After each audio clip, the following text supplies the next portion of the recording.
Malu! Opa!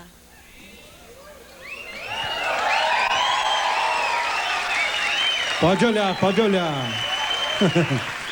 Pode olhar. Tá linda. Muito obrigada. De nada. Cadeira roda. Muito bem bolada essa cadeira. Essa cadeira é boa, né? Para as fotos. Celebridades. Maria Clara Diniz. Ainda tá com a Maria Clara Diniz ou não? Acho que não. Na rua não mais.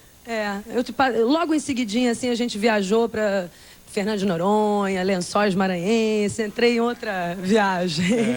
Não, bonito, eu sei que você com as crianças e tal. Aí, sei lá, deu uma... Não, você já desencanou. Mas tô falando na rua, assim, já desencanaram ou não? Ou desencarnaram, melhor dizendo? É que eu não sei mais, né? Assim, não ficam me chamando muito de Maria Clara, assim, só de vez em quando de brincadeira. Acho que desde tão cedo eu trabalho que eu já nem sei mais qual é o personagem referência. Para algumas pessoas são alguns lá bem antigos, que eu já nem lembrava mais que eu fiz, e algumas pessoas mais jovens, então tem referências mais recentes. Então, agora eu acho que a Maria Clara para as pessoas ainda está a mais presente de todas, sem dúvida. Bom, até a próxima, né? A próxima. Aliás, qual é a próxima? Não sei, não tô falando só de novela, não. Eu sei que você vai ter um filme, eu tinha vontade de fazer esse ano uma minissérie do Gilberto Braga que está sendo planejada, que eu ainda não posso falar muito, porque também não sei exatamente o que é. Uma minissérie pequena, agora para o primeiro semestre. Tinha vontade também de fazer teatro, sempre tenho vontade, mas alguma coisa fica assim, que não rola. Acho que eu sou pouco, assim, empreendedora, e teatro precisa de um espírito mais... A última vez que você foi Vestido de Noiva. E eu tenho tido muita vontade de fazer uma peça do Shakespeare há muito tempo, que é chamada As You Like It, e gostaria de fazer esse papel que chama Rosalinda, mas é uma peça com muitos atores, então eu já sou meio devagar, assim, então para levantar a produção é complicado. E no cinema, queria muito que saísse logo aí o dinheiro para fazer o BR-63, que é um filme do Tony, que está com o roteiro já batalhando, e o Belino e o Demônio também. Esse para você dirigir, não é? Quem me dera. Mas não era uma ideia? Vontade eu tenho, mas acaba também que eu nunca faço. É difícil dirigir, escrever, são coisas que eu tenho vontade há bastante tempo, mas acho que não tem ainda disciplina suficiente, os filhos são pequenos, a casa é tumultuada. Quando o Tony escreve, você dá opinião, ele pede ou não? Ele me mostra em geral, assim, eu sou uma das primeiras pessoas que ele mostra.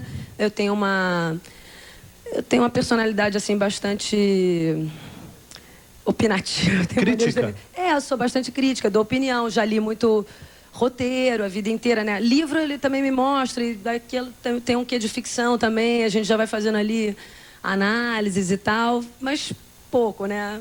Só um pouquinho ali, como uma editorinha light, assim. Mas já mudou alguma coisa que você possa contar pra gente? Assim, por opinião mesmo, assim. Mudou a característica de uma personagem, bobagens, a roupa de alguém. Às vezes bobagem esse nome, porque desse nome, desse personagem. Agora ele me mostrou um conto que logo no começo alguma coisa não ficava tão clara. Às vezes é mais como uma referência de um leitor qualquer também, não só alguém do meio. Isso daqui para mim não ficou muito claro, talvez fosse interessante. Ou às vezes besteiras, assim, palavras que soam um pouco, sei lá, assim, sempre besteiras, porque eu acho que ele escreve bastante bem. Eu também acho. Uma vez eu entrevistei o Jorge Amado e a Zélia Gattai e perguntei isso. A Zélia Gattai falou, eu nunca consegui, mas uma vez só ela falou, eu consegui, no Teresa Batista, Cansada de Guerra, ele tinha colocado um dente de ouro aqui na Teresa. Eu falei, pô, Jorge, muito feio numa mulher como a Teresa tem um dente de ouro. Você tem que imaginar, né, na hora que o leitor tá lá, aquela mulher com dentão. Dente de ouro, e daí ele pôs o dente de ouro dela aqui. Atrás, foi a única vez. Esse tipo de palpites, assim, um palpite feminino, né? Mas daí o Jorge Amado falou, mas vê a Madonna hoje, com o dente de ouro aqui na frente. Mas eu dou uns palpitinhos lá. Bom, quem? Aqui, garota. Como você acabou de falar de crítica, opinião, tem muitas atrizes, atores que eles são parados na rua, sofrem assédio, coisas diferentes, porque as pessoas acabam confundindo o personagem com a pessoa real. Se você já passou alguma coisa assim diferente, já sofreu assédio, porque um personagem crítico, uma coisa de chamar atenção assim, se já aconteceu algum episódio diferente. Em geral, quando você está fazendo uma personagem assim que está bastante presente na vida das pessoas, eu acho que há uma tendência assim de dar uma misturada, às vezes até para o próprio ator, você fica vivendo aquilo muito tempo. Então, eventualmente as pessoas comentam, falam com você como se você fosse aquela pessoa, aquela mulher e conversam como, não faça isso, puxa, que bom que você fez aquilo e tal. É um lado assim que me estimula, de certa forma, no trabalho. Assim, eu sempre penso, quando estou trabalhando, nas pessoas que gostam bastante de novela e que se envolvem, que vivem aquilo como uma vida que existe mesmo. Acho bacana. E só é chato quando a personagem apronta muito e daí... Mas eu não fiz muitas vilãs em televisão, não. Fiz mais heroínas e tal, então tem um lado bom também. Sempre as pessoas estão, puxa, torço tanto, não sei o quê, em geral. Agora, eu acho que é uma coisa bem diferente no Brasil. O poder da teledramaturgia, assim, a quantidade de horas que o brasileiro fica na frente da televisão é uma coisa muito forte, eu acho que até demasiada. Bastante. Sobre certos aspectos assim, né? Eu que sei, quando eu era pequena eu via bastante. Daí deixa um pouco a leitura de lado, essas coisas. Não, sem dúvida. Se bem que, é óbvio que o ideal é que se faça um pouco de tudo na vida, e óbvio que a televisão rouba um tempo incrível. E outras coisas roubam um tempo incrível hoje em dia, né, para as crianças, videogame, computador e tal. Mas não tem muito como a gente lutar contra isso, né? E quando eu era pequena, tem um amigo meu que diz assim, puxa, depois eu fui descobrir que algumas personagens assim de literatura barata ou de televisão tiveram um impacto tão grande na minha vida e uma presença tão forte quanto um grande personagem de um livro clássico. E outro dia eu estava pensando nisso também.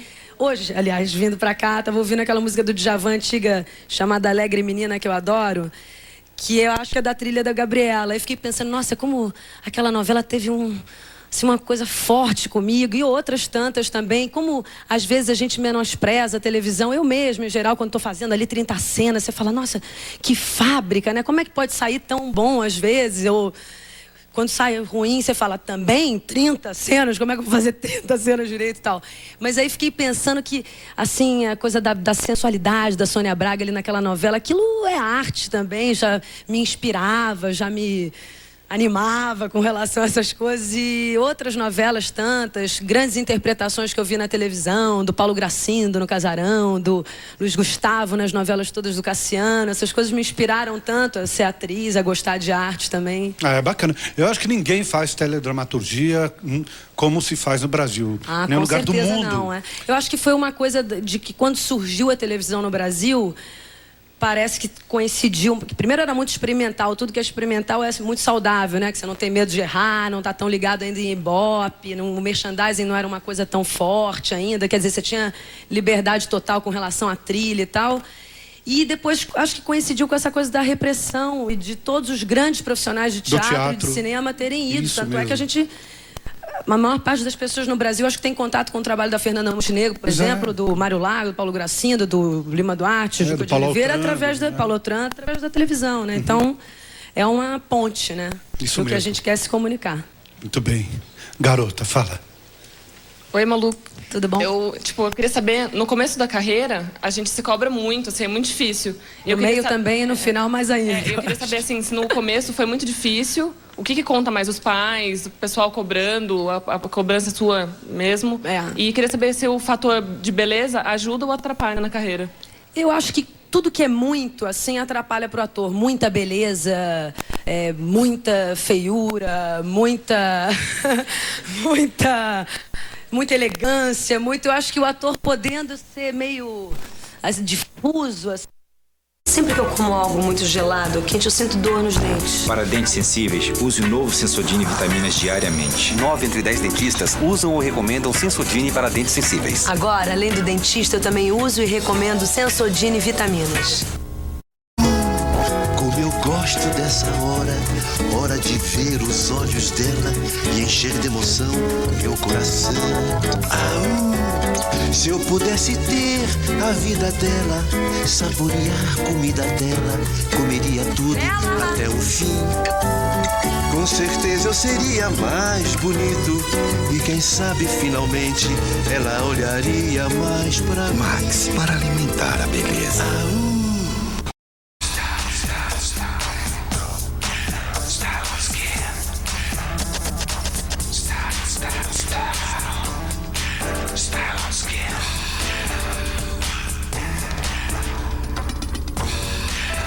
Lacoste pour hommes and pour femmes.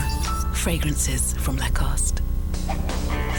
Pro pobre, pro rico, pro chique, pro simples, eu acho melhor, mais fácil. Mas hoje em dia parece que a beleza cada vez mais tem uma importância tremenda nesse veículo, né, nosso. Então, mas também não gosto também de ficar assim criticando, entrou porque é bonito. Se não rolar, não vai rolar depois e vai naturalmente ser descartado. E no começo você tinha perguntado se no começo me cobrava muito e tal. No começo, a primeira novela, assim, foi muito difícil, porque eu era muito, assim, imatura, sem experiência nenhuma, tinha feito pouquíssimo teatro. E daí achei isso tudo que eu tava falando, de muitas cenas por dia, um negócio assim que eu acho que eu não quero isso, eu pensei.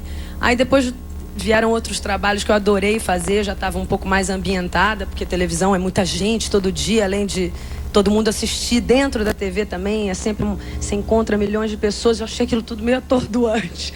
Depois foi assim, principalmente nos Anos Dourados, quando eu fiz Anos Dourados, aquilo me encantou tanto, eu achei aquela profissão assim, coisa de Deus, assim, mágica, você poder viver outra vida, de outra época e entrar naquilo com tanta verdade, assim, todo mundo naquele espírito. Foi tão lindo aquilo que eu falei, nossa, essa é a melhor profissão do mundo. Aí embalei e nunca mais parei.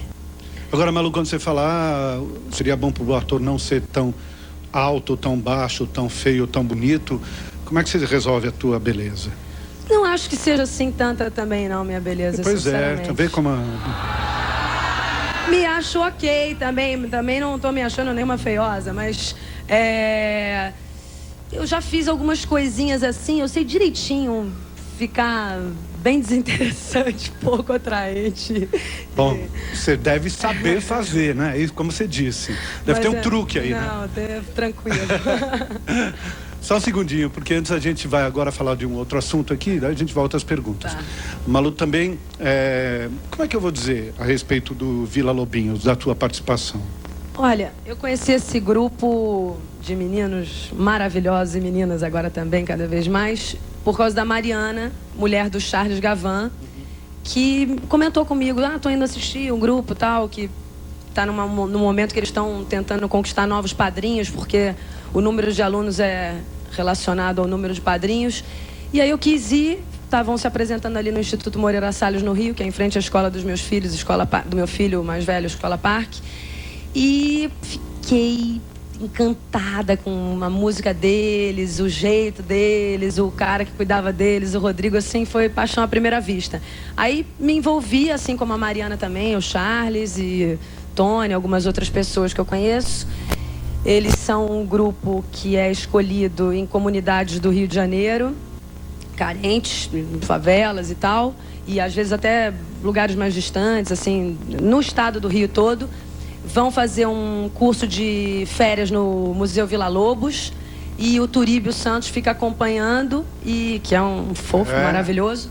E acaba, junto com o Rubens César Fernandes também do Viva Rio, escolhem os meninos que têm mais vocação e talento. Não adianta nem só ter vocação, nem só ter talento. Tem que ter muita vontade e um talento para que eles se destaquem, porque a intenção desse projeto é criar, assim, parâmetros, né, paradigmas, exemplos. Não é um grupo massificado, não são milhões de meninos que vão aprender a tocar ali alguma coisinha. Eles vão tocar muito bem um instrumento e razoavelmente bem um segundo instrumento, vão aprender a ler música, ler partitura, entrar em contato com a música clássica, com a música popular. Eles estão aí para provar que realmente a música é uma coisa maravilhosa, né? Tudo bem, então vou chamá-los. Rayana, Igor, Andressa, Antônio, Fábio Henrique, Fabiana Henrique, Amanda, Demar, Gabriel, Wagner, Walter, Thiago.